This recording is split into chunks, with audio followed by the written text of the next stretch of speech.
Tae-ho Kim was not special. At least, that's what everyone told him. His teachers said he was average at best. His parents wished he would apply himself more. Even his friends joked that he was reliably unremarkable. At 24 years, old Tae-ho had already dropped out of college twice. Now he worked the night shift at a small tech support company called Universal Communications in Seoul. The company had somehow landed a big contract with Korea's largest internet provider, which meant Tae-ho spent his nights helping angry people fix their internet connections. Have you tried turning it off and on again? This was Tae-ho's favorite question. It solved problems about 60% of the time. The other 40% required him to actually think, which he tried to avoid when possible. His cubicle was small and gray. The walls were covered with sticky notes full of troubleshooting tips he had collected over his 8 months on the job.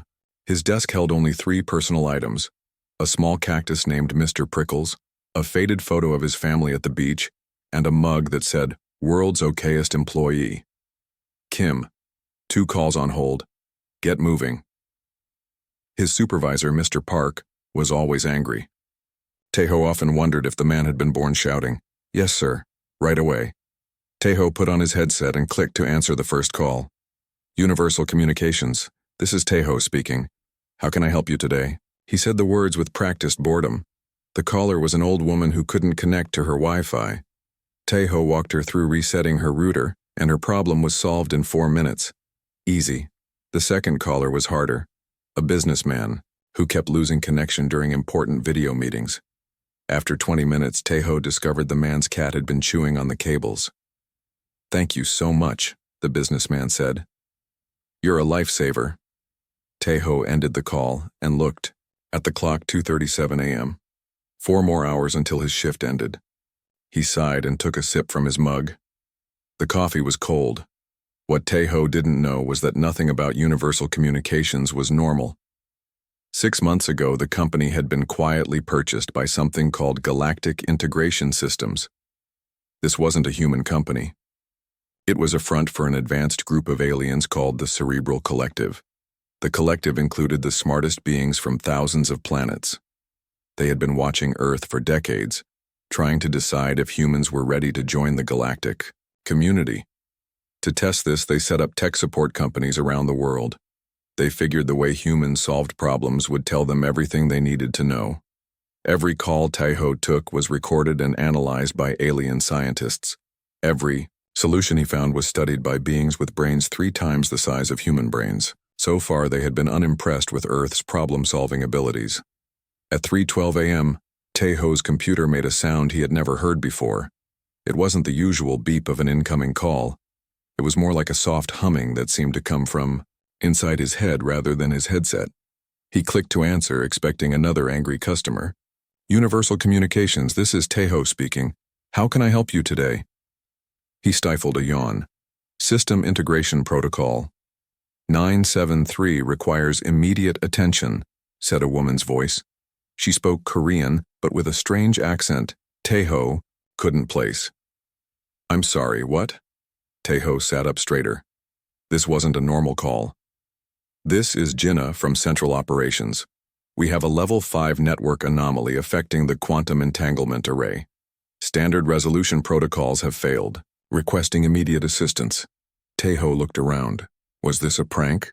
None of his co-workers were looking his way. Mr. Park was in his office, sleeping with his mouth open. I think you have the wrong department.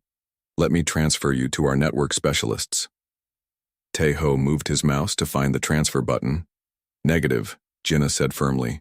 "You were specifically selected for this task based on your unique problem-solving parameters." Tae-ho scratched his head. "My what now?" Jinnah sighed. "Your troubleshooting style shows unusual efficacy for certain classes of problems. Please, proceed with standard diagnostics." Tae-ho had no idea what she was talking about, but it was the middle of the night, and this was more interesting than his usual calls. "Okay, let's start with the basics. Have you tried turning it off and on again?" He didn't expect this to work for whatever high-tech problem she was describing. There was a pause. "That approach has not been attempted due to catastrophic risk. Assessment metrics. Shutdown would affect approximately 73 billion communication nodes." Tae-ho whistled. That's a lot of nodes, but sometimes a fresh start is all a system needs. Can you do a rolling restart? Like, turn off 10% at a time, restart those, then move to the next 10%? Another pause. That method has not been considered. One moment. As Taeho waited, he opened his computer's notepad to log the call, but when he tried to type quantum entanglement array, his fingers slipped and he accidentally typed quantum entanglement fairy. He chuckled at his mistake. "Did you say something?" Jenna asked. "No, just made a typo. I wrote quantum entanglement, fairy instead of array." Fairy? As in the mythological entity associated with dimensional liminality? Sure. Taeho had no idea what liminality meant. Just a silly mistake. "Not silly at all," Gina said, her voice suddenly excited. "The conceptual framework of liminal space transitioning could be precisely what's needed. Combined with your rolling restart suggestion." Taeho heard rapid typing sounds, followed by what sounded like humming or singing in a language he'd never heard before. "It's working," Jinnah exclaimed after several minutes. "The quantum entanglement is re-establishing along stable pathways. How did you know?" "Know what?" Taeho was completely lost.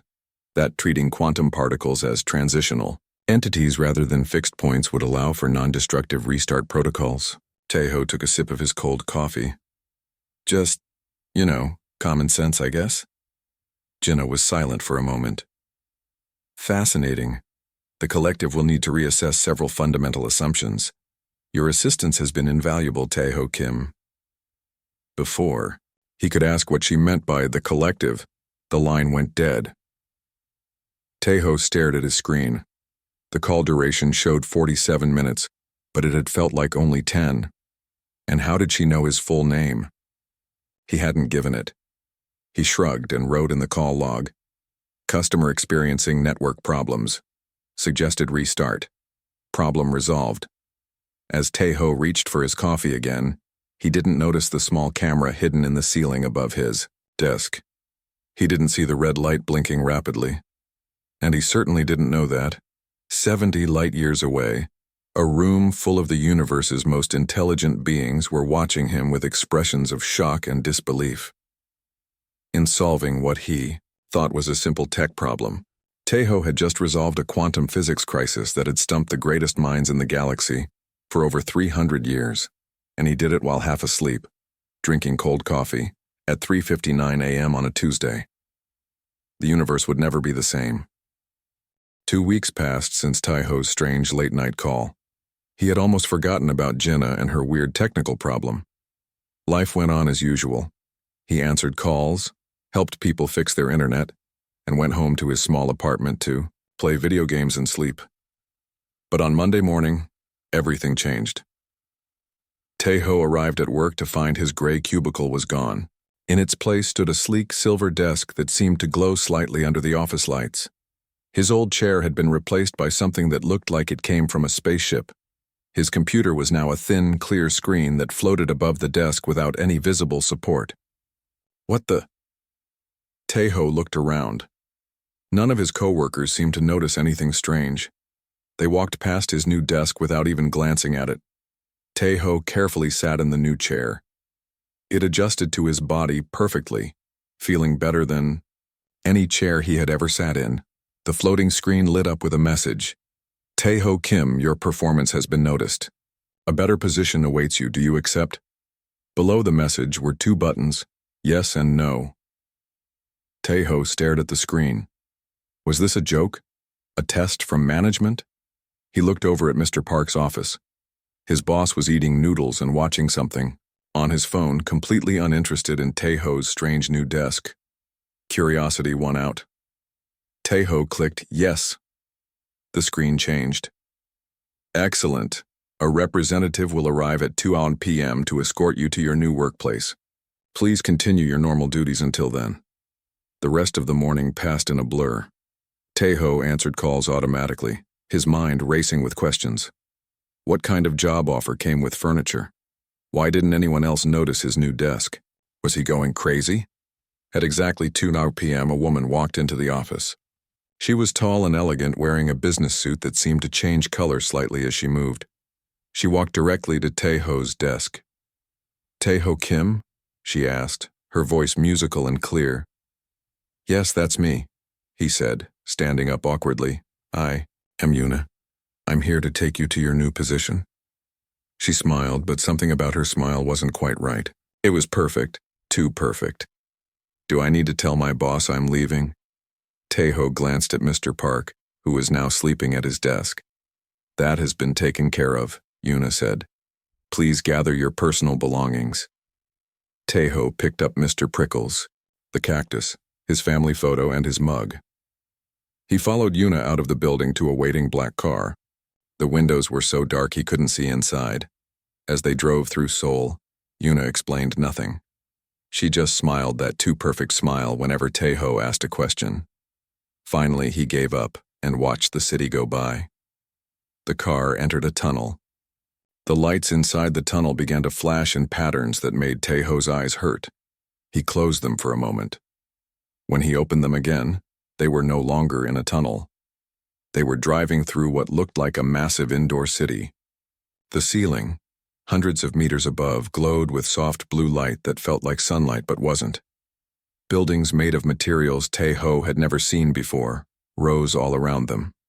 And the people, if you could call them people, were unlike anything he had ever imagined. Some looked human from a distance but moved wrongly, too fluid or too rigid. Others were clearly not human at all. Tall, short, wide, thin, with different numbers of limbs and eyes and mouths. "What is this place?" Tae-ho whispered. "Where are we?" "This is the Seoul branch of Galactic Integration Systems," Yuna said calmly. "One of 12 Earth-based facilities operated by the Cerebral Collective." "The what now?" Yuna turned to look at him, and her face seemed to shift slightly, becoming more angular, her eyes growing larger. "I am not Korean, Tae-ho Kim. I am Arcturian. My species serves as diplomatic interfaces between the collective and developing worlds." Tae-ho clutched his cactus tighter. "Are you saying you're an alien?" "I am saying that you have been selected for an important role. Your solution to the quantum entanglement crisis has opened new avenues of research. The smartest beings in our galaxy have studied your method for 2 weeks and still cannot fully explain how you arrived at it." The car stopped in front of a building that seemed to be made of flowing water that never fell. Yuna led Tae-ho inside, through hallways that changed shape as they walked, and finally into a large room with a round table. 3 figures sat at the table. One looked almost human, a man in his 40s with bright eyes and a kind face. The second was harder to look at. Its form seemed to shift and flow like television static. The third was just a ball of soft light hovering above a chair. "This is your new team," Yuna said. "Sungmin, our quantum physicist." The human-looking man nodded. "Junho, our information specialist." The static figure pulsed briefly. "And Director Hae-won." The ball of light grew slightly brighter. "Hello," Tae-ho said weakly. "I think there's been a mistake. I just fix internet problems." "There is no mistake," said the ball of light, Director Hae-won, in a voice that sounded like wind chimes. "You solved an impossible problem with a simple solution that none of us could see. We need that kind of thinking." Sungmin smiled. "Let me explain. I'm human like you, but my brain has been enhanced with neural networks to help me understand quantum physics. Even with these enhancements, I couldn't solve the entanglement problem you fixed 2 weeks ago. I am a being composed entirely of living information," said Junho, the static figure. Its voice sounded like several people talking at once. "I can process data faster than 1,000,000 supercomputers, yet I missed the solution you found instantly." "Director?" Hae-won floated closer. "My species evolved beyond physical form 10,000 years ago. We exist as pure energy and thought. We are considered among the wisest beings in the galaxy. Yet we needed you, Tae-ho Kim." Tae-ho set Mr. Prickles down on the table. "But why? I'm nobody special." "Exactly," said Yuna. "That's what makes you valuable." Sungmin leaned forward. The Cerebral Collective has a problem, Tejo. The universe is facing a crisis unlike anything we've seen before. An expanding void of anti-information is spreading across the galaxy, unraveling reality itself. Our brightest minds have spent centuries developing solutions, Junho said, flickering rapidly. All have failed. So now we are trying something new, Director Heiwan chimed. We are recruiting beings with alternative problem-solving methodologies. Beings who approach problems without knowing they should be impossible to solve. Beings like you, Yuna finished. Tejo looked around the table at these incredible creatures, who were watching him with hope in their various eyes and energy patterns. Let me get this straight, he said slowly. The smartest beings in the universe can't solve a problem, so you're asking for help from someone who barely passed high school math? Yes, they all said together. Tejo picked up his world's okayest employee mug and studied it. Then he looked back at his new team. When do I start? Tejo's first week at Galactic Integration Systems was a mess. His new workplace had no regular hours, no coffee breaks, and definitely no instruction manual. The aliens around him worked in ways that made no sense to him. Sungmin, the human, with the enhanced brain, could solve complex equations in his head while having 3 different conversations at once. Junho, the being made of living information, could split into multiple copies of himself to work on different problems simultaneously. And Director Heiwan, the ball of light, didn't seem to sleep at all. Tejo, meanwhile, still needed 8 hours of sleep, regular meals, and bathroom breaks. He felt completely out of place. I don't understand why I'm here, he complained to Yuna on his 5th day. They were in what the aliens called a relaxation pod, but it looked like a normal break room to Tejo, just with furniture that moved slightly as if it were breathing. You are here because you see things differently, Yuna said. Her appearance had changed since their first meeting. She no longer tried to look fully human. Her skin had a slight blue tint, and her eyes were larger, with pupils that changed shape, depending on the light. But I don't understand anything they're talking about. Quantum this, dimensional that, it's like they're speaking another language. They are, Yuna said with a smile. Most of what they discuss has no words in human languages. The translator implant we gave you does its best, but some concepts simply don't exist in your world yet. Tejo touched the small bump behind his ear where they had put the translator. Then how am I supposed to help? By not understanding, Yuna said. That's your strength. Before Tejo could ask what she meant, an alarm started blaring throughout the facility. Yuna's eyes widened, the pupils shrinking to tiny dots. We need to go to the main chamber. Now. The main chamber was a massive room with walls that seemed to be made of shifting light. In the center was a large table with a holographic display floating above it. The display showed what looked like a map of the galaxy, with a dark spot spreading slowly across one side. Director Heiwan floated at the head of the table, glowing more brightly than usual. Sungmin and Junho were already there, along with several other beings Tejo hadn't met before. The void has accelerated, Director Heiwan said, her chime-like voice sounding higher than normal. It has consumed the Vega system. Gasps and strange noises came from around the table. Tejo didn't know what the Vega system was, but it clearly wasn't good news. Tejo Kim, Director Heiwan said, turning toward him. It is time for you to understand the problem we face. The holographic display changed, zooming in on the dark spot. Tejo expected to see something like a black hole, but instead, the darkness wasn't black at all. It was nothing. Not empty. Space, but a complete absence of anything, even space itself. This is the anti-information void, Sungmin explained. It's a fundamental error in the operating system of reality. Reality has an operating system? Tejo asked. It's a metaphor, Junho said, his static form pulsing with each word. The universe runs on information, patterns, relationships, laws of physics. This void is like a virus that erases those patterns. It doesn't destroy matter. It destroys the information that tells matter how to behave. Tejo scratched his head. So it's like when a computer crashes and everything freezes? Close enough. Sungmin nodded. Except when this computer crashes, entire star systems cease to exist. Not just physically, but causally, as if they never were. Each time we deploy a solution, the void adapts, Director Haewon continued. It grows larger and more complex. We believe it may be learning. Taeho stared at the display. The dark spot seemed to pulse slightly, almost as if it were alive. Need you to look at this with fresh eyes, Director Haewon said. Your ignorance may be our salvation. Taeho wasn't sure if he should feel insulted or flattered. I'll try, but I still don't understand why you think I can help. Just then, the door to the main chamber opened, and another human walked in. He was tall, with broad shoulders and a serious face. Sorry I'm late, the man said. I was monitoring the reaction in the Proxima sector. Taeho, this is Dongwoo, Yuna said. He was recruited 6 months ago, like you. Dongwoo gave Taeho a quick nod but didn't smile. Another human? Interesting timing. Something about Dongwoo's tone made Taeho uneasy. Before he could think about it more, the alarm blared again. The void has changed direction, Junho announced, his form flickering rapidly.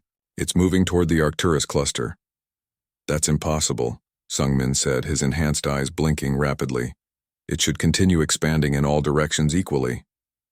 Unless it's targeting specific information patterns, Dongwoo suggested, which would confirm my theory that it's not a random glitch but an evolution. Director Haewon's light dimmed slightly. That discussion is not productive right now, Dongwoo. We must focus on containment. Taeho noticed a strange look pass between Dongwoo and one of the alien beings he didn't recognize. A tall, thin creature with 6 limbs and skin that looked like polished metal. Over the next few days, Taeho was included in all the meetings about the void. He sat quietly, listening as the greatest minds in the galaxy proposed and discarded increasingly complex solutions. None of them worked. The void continued to grow. After one particularly long meeting, Taeho decided to take a walk through the facility to clear his head. As he turned a corner, he saw Dongwoo speaking quietly with the 6-limbed metallic alien in a corridor that seemed rarely used. Curious, Taeho hid behind a column and listened. The council remains unconvinced, the metallic alien was saying, its voice sounding like grinding gears. They cling to the idea that the void is a threat rather than a transformation. Show them the latest readings from the Vega system, Dongwoo replied. The patterns emerging from the void's edge are clearly information-based, just not information as we currently understand it. And the new human? Is he a problem? Dongwoo laughed. Taeho? He's nothing to worry about. Just another desperate attempt by the collective to find a quick fix. He'll be overwhelmed within days. Taeho's heart raced. What was Dongwoo up to? It sounded like he and this alien were working against the collective, maybe even welcoming the void. He needed to tell Director Haewon, but as he turned to leave, he bumped into a floating tray that crashed to the floor. The metallic alien's head snapped toward him, its eyeless face somehow still seeing him. We are observed, it said in its grinding voice. Run, Dongwoo ordered. I'll handle this. Taeho didn't wait. He sprinted down the corridor, hearing Dongwoo's footsteps behind him. He had to warn the others. Something was very wrong. And somewhere, in the vast darkness of space, the void continued to grow, hungering for more information to consume. Taeho ran through the shifting corridors of the facility, his heart pounding in his chest. Behind him, he could hear Dongwoo getting closer. He turned a corner and crashed straight into Yuna. Taeho! What's wrong? Yuna steadied him with her strong hands. Dongwoo! Taeho gasped. He's working with someone else. They think the void is good. They called it a transformation. Yuna's eyes widened, the pupils expanding to fill almost her entire eye. Before she could respond, Dongwoo appeared behind them. There you are, Dongwoo said calmly. I was just looking for you both. Director Haewon has called an emergency meeting. Yuna's grip on Taeho's arm tightened slightly. We'll be right there, she said, her voice neutral. In the main chamber, the holographic display showed the void had grown even larger. Now it covered almost a quarter of the galaxy map. Our latest solution has failed, Director Haywan announced, her light dimming with what seemed like exhaustion. The void consumed the barrier we created and grew stronger from it. Perhaps we should consider my theory, Dongwu suggested. The void isn't destroying information, it's transforming it into something new, something beyond our understanding. That is a dangerous assumption, Sungmin argued. Just because we can't detect information within the void doesn't mean it still exists in some other form. As they argued, Taeho studied the holographic display. Something about the way the void moved reminded him of a problem he'd seen before. Can you show me how the void has grown over time? He asked suddenly. Junho's static form rippled. Of course. The display changed to show the void's growth from its first appearance to now. Taeho watched carefully. Play it again, but faster. As the simulation sped up, Taeho saw what had been bothering him. The void wasn't expanding randomly. It followed, a pattern almost like... It looks like network traffic, he said. Like when too many people try to use the internet at the same time and everything slows down. Explain, Director Haywan said, floating closer to him. When too many people try to download or upload at once, the network gets clogged. Nothing moves because there's no room. Taeho pointed at the display. The void grows faster in areas with more stars and planets, right? Places with more stuff? More complex information structures, yes, Sungmin confirmed. It's a buffer overflow, Taeho said. The universe is running out of RAM. The alien stared at him. RAM? Junho asked. Random access memory. It's where computers store information they're currently using, Taeho explained. If there's too much information and not enough space to process it, the system crashes. Are you suggesting the universe itself is crashing? Yuna asked. Kind of, yeah. Taeho looked at the void again. The collective has been trying to stop the void by adding more information, more complex solutions. But that's making it worse. You're adding more traffic to an already jammed network. Director Haywan's light pulsed rapidly. This could explain why our solutions have failed. We've been approaching it as an external attack rather than a systemic failure. No, this is absurd, Dongwu interrupted. The universe isn't a computer and the void isn't a system crash. It's an evolution of reality itself. Another alarm blared through the facility. The metallic alien that Taeho had seen with Dongwu earlier burst into the chamber. The defense systems are failing, it announced. Unknown entities are attempting to breach the central server room. Director Haywan flashed brightly. Lock down the facility. Protect the core processing unit. Chaos erupted. Beings rushed in, all directions. Taeho felt Yuna grab his arm. We need to get you to safety, she said. No. Taeho pulled away.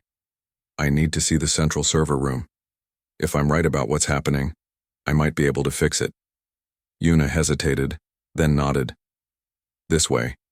They raced through corridors that were changing shape as security protocols activated. Explosions shook the building. Whatever was attacking, it was powerful.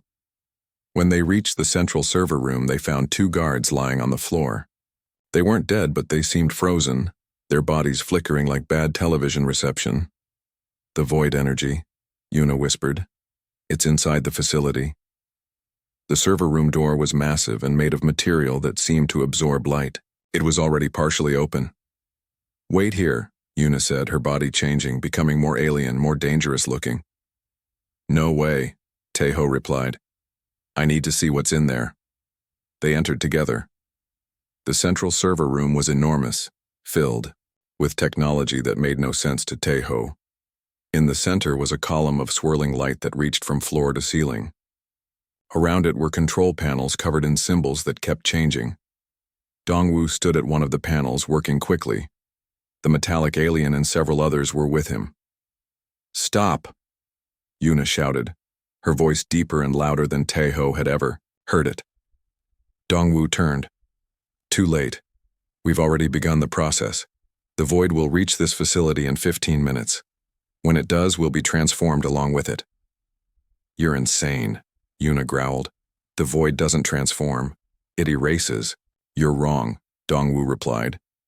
The collective has been wrong for centuries. The void is the next stage of existence. Before anyone could react, the metallic alien moved with shocking speed. It grabbed Yuna and threw her against a wall.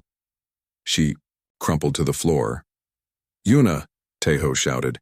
He tried to run to her, but another alien blocked his path. "Don't hurt him," Dongwu ordered. "He's not a threat. He's just a human." He turned to Taeho. "You can join us, you know. Be part of the new reality." "I like the old reality just fine," Taeho said. His mind was racing. The central column had to be important. It looked like the heart of the whole system. Dongwu shrugged. "Your choice. In 15 minutes, it won't matter anyway." He and his allies returned to their work, ignoring Taeho. Taeho slowly backed away until he reached Yuna. She was still breathing, but unconscious. Looking around, he spotted a control panel near the door that didn't seem to be in use. Moving carefully, he made his way to it. The symbols on it made no sense, but the layout was similar to the computer systems he'd worked with at Universal Communications. "When in doubt, look for the reset button," he muttered to himself. The facility shook again. Through a large window, Taeho could see the void approaching. It wasn't black or dark. It was nothing, a complete absence that hurt his eyes to look. At 10 minutes left. Taeho studied the panel. If the universe was experiencing a buffer overflow, then it needed space to process the backlog of information. That meant shutting down non-essential systems temporarily. But what was non-essential on a universal scale? Taeho thought about his old job. When networks got jammed, he would shut down certain pathways to create breathing room. Maybe the universe needed the same thing. He found what looked like a systems map on the panel. It showed energy flows across the galaxy. Some were thick and bright, others thin and dim. "Here goes nothing," he whispered. 7 minutes left. Taeho started shutting down the smallest pathways. On the map, tiny lines of light began to go dark. The system didn't fight him. It was as if it wanted to be fixed. 5 minutes left. The void's approach slowed slightly.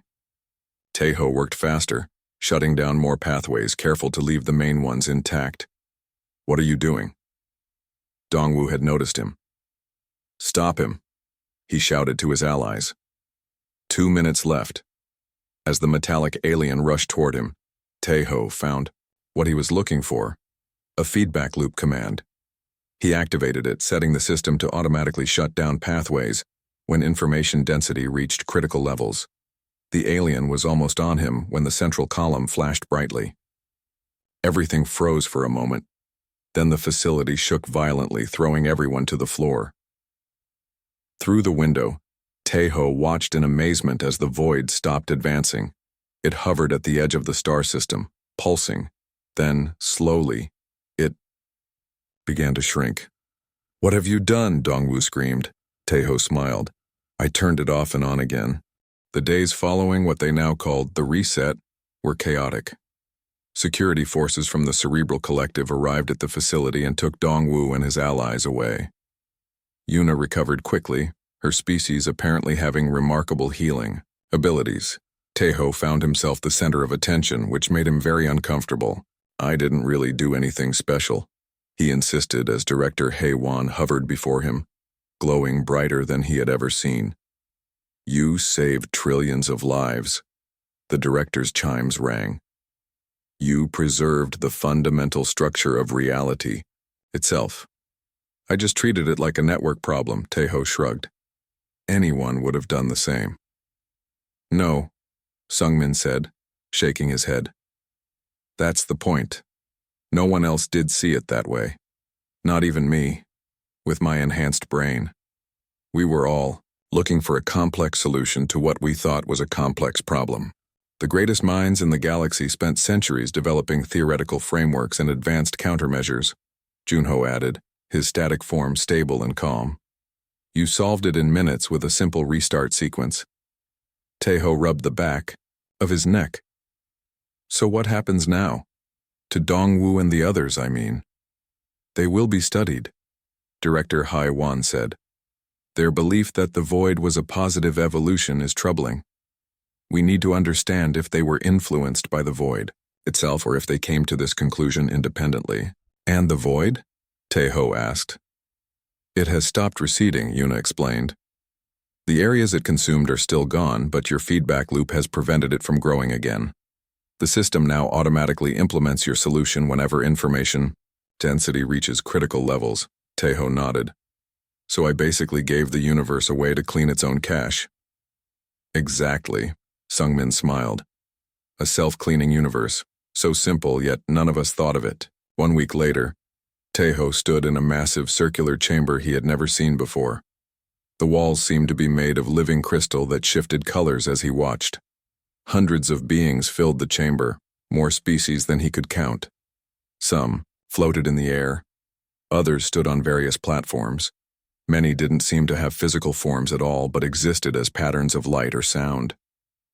The Grand Council of the Cerebral Collective, Yuna whispered beside him.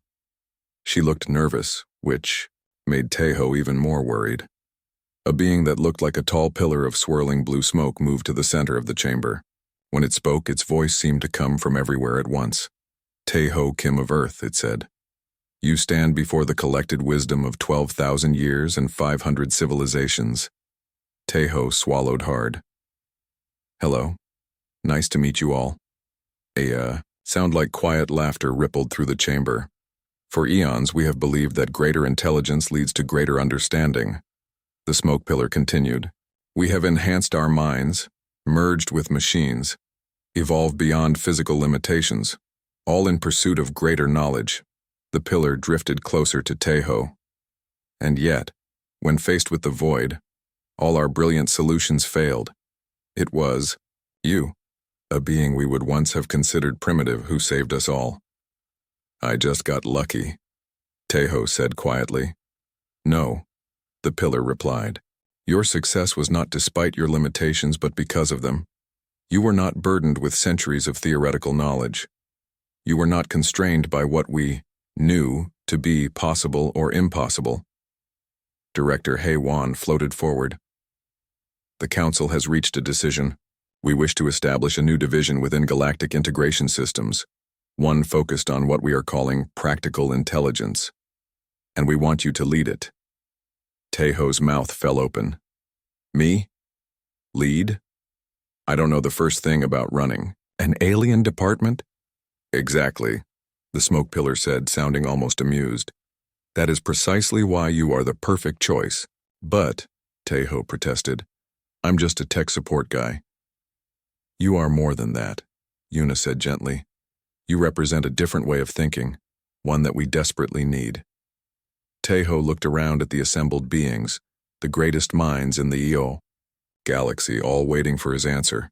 It was terrifying, it was absurd, and somehow it made perfect sense. Okay, he said finally. I'll do it, but I'm going to need a better mug. 6 months later, the Galactic Tech Support Division had become the most successful troubleshooting team in the known universe. Under Tejo's leadership, a diverse group of beings, many considered unremarkable by their own societies, tackled problems that had stumped the greatest minds for centuries. Their methods were unconventional, their explanations often baffling to the theoretical elite, but their results spoke for themselves. Tejo's office overlooked the galactic core, a swirling mass of stars that never failed to take his breath away. His desk was simple and functional, very much like his old one at Universal Communications. On it sat Mr. Prickles the cactus, now slightly larger and glowing faintly blue, his family photo, and a new mug that said, Galaxy's okayest problem solver. Director Hei-Wan materialized beside his desk, her light pulsing gently. The quarterly reports are in, she chimed. Your division has resolved more crises in 6 months than the Theoretical Solutions Department has in 50 years. We keep it simple, Tejo said with a smile. That's our secret. The collective has been analyzing your methods for months now, Hei-Wan continued. They still don't understand how you do it.